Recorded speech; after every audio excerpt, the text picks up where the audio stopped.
Hello, Dense MC here with another Charlie's Angels summary and review. Broadcast on December 1st, 1976, Bullseye is the 9th episode. An army base commander asks old friend Charlie for help when a female soldier is shot during training. Jill and Kelly investigate as new recruits and immediately run afoul of the drill sergeant. Bosley snoops around as a civilian researcher, and Sabrina goes undercover as a nurse.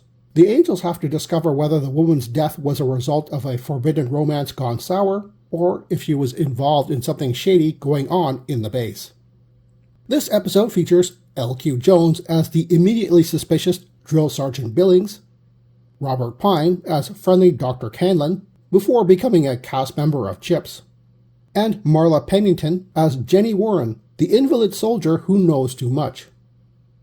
Also in this episode is Peter Leeds as Charlie's old friend, General Green, and Erin O'Reilly as Mary Jo Walker, the human bullseye who starts the case. They didn't even spell her name right in the credits. Bosley gets a raw deal in this episode. The briefing scene in the Townsend office starts with Jill doing a really weird meditative pose on a table. The Angels encourage Boz to try and is soon laughed at by all three. Later in the episode, Boz is trying to recover the murder weapon and has to wade through pig slop to find it, multiple times, in his suit. Best quote of the episode? During the first recruit shooting range exercise, Kelly is hitting all the targets perfectly. Sergeant Billings says, "You shoot well. Never seen a recruit take to it so quick." Kelly responds, "I was raised in Texas. Daddy had me shooting ducks from my stroller." It's a bit fourth wall breaking as actress Jaclyn Smith is actually from Texas.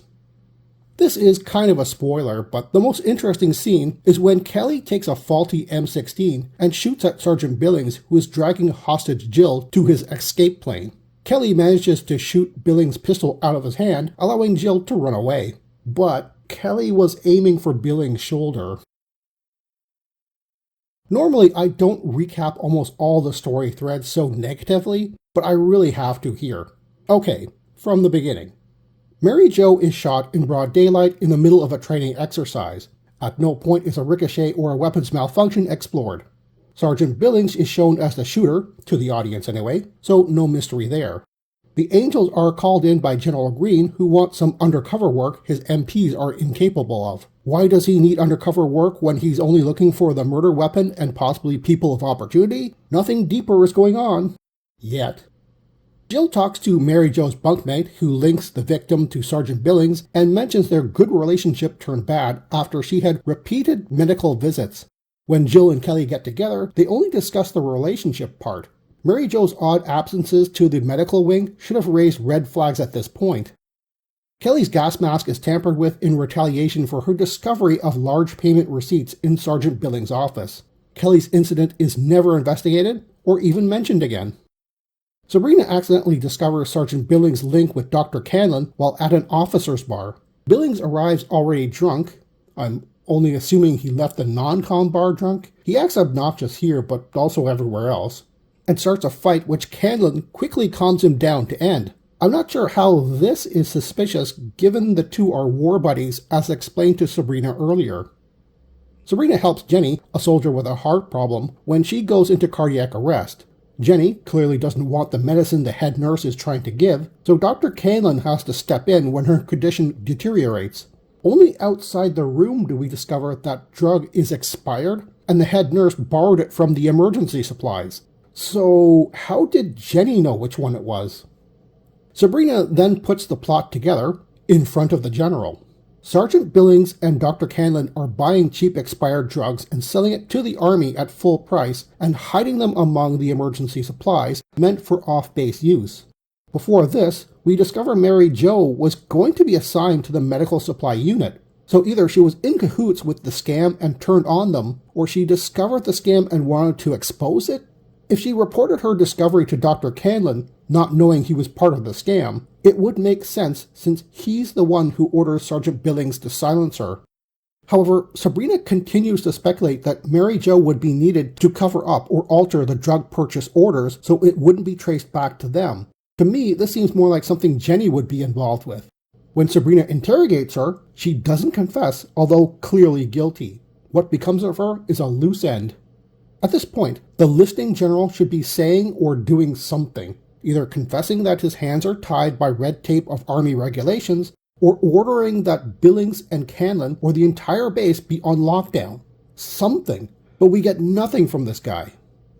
Kelly speculates that the easiest way to get the murder weapon off base without being searched is to use the automatically transported off-site food waste disposal. This goes directly to a pig pen that Boz has to wade through to find the evidence. It's not like Billings couldn't have left the base at any old time with any old thing in his car, but later he does just that. Boz finds the murder weapon and sends it to forensics to confirm that it is indeed Billings' personal rifle. It's not like a staff sergeant wouldn't have all-day access to any random weapon in the armory, right? Jill investigates Billings' office again, for some reason, and gets caught. She becomes a hostage when Billings and Canlon demand a plane to escape with their loot, withdrawn from their not-frozen bank accounts. How does a murder suspect with a hostage leave the base without so much as a tail from the general? We're told General Green is a very by-the-book commander, despite hiring outsiders and capitulating to kidnappers.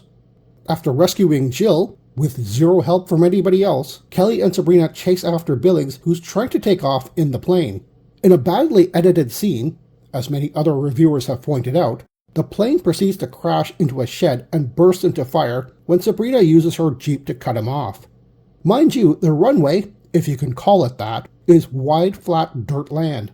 Billings could have taxied the plane in another direction, and it never looks like he loses control. Until he hits the one obstacle in the miles of nothing. The Angels reward an old Women's Army Corps member with a date with Charlie, who shows up unannounced at his home. Presumably the new home he bought at the end of Episode 5's Target Angels. Apparently the General won't help the Angels and won't break the rules, but he will blab Charlie's address to a random nurse.